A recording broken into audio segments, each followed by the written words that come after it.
A country cottage. Two young people who had not long been married were walking up and down the platform of a little country station. His arm was round her waist, her head was almost on his shoulder, and both were happy. The moon peeped up from the drifting cloudlets and frowned, as it seemed, envying their happiness and regretting her tedious and utterly superfluous virginity. The still air was heavy with the fragrance of lilac and wild cherry. Somewhere in the distance beyond the line a corncrake was calling. "How beautiful it is, Sasha, how beautiful!" murmured the young wife. "It all seems like a dream. See how sweet and inviting that little copse looks. How nice those solid, silent telegraph posts are. They add a special note to the landscape, suggesting humanity, civilization in the distance.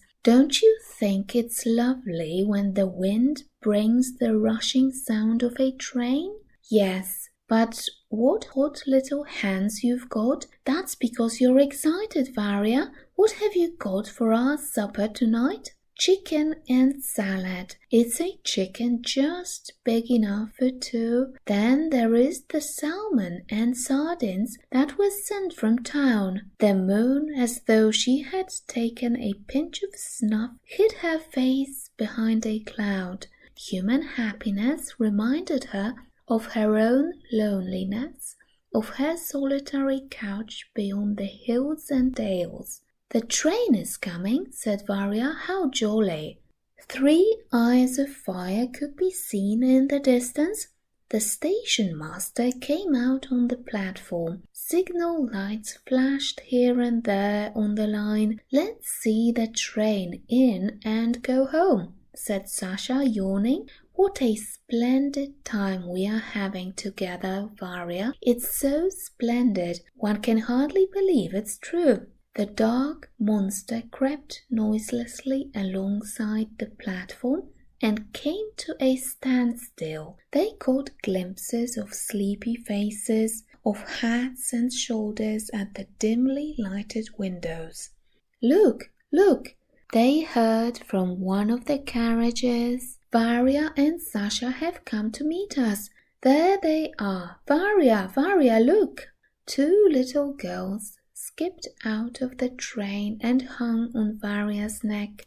They were followed by a stout, middle-aged lady and a tall, lanky gentleman with grey whiskers. Behind them came 2 schoolboys laden with bags, and after the schoolboys, the governess, after the governess, the grandmother.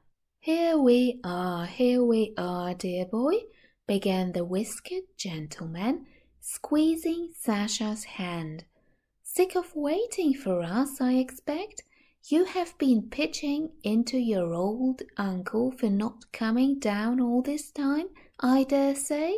Kolya, Kostya, Nina, Fifa, children, kiss your cousin Sasha. We're all here, the whole troop of us, just for 3 or 4 days. I hope we shan't be too many for you. You mustn't let us put you out." At the sight of their uncle and his family, the young couple were horror-stricken. While his uncle talked and kissed them, Sasha had a vision of their little cottage, he and Varya giving up their 3 little rooms, all the pillows and bedding to their guests, the salmon, the sardines, the chicken, all devoured in a single instant.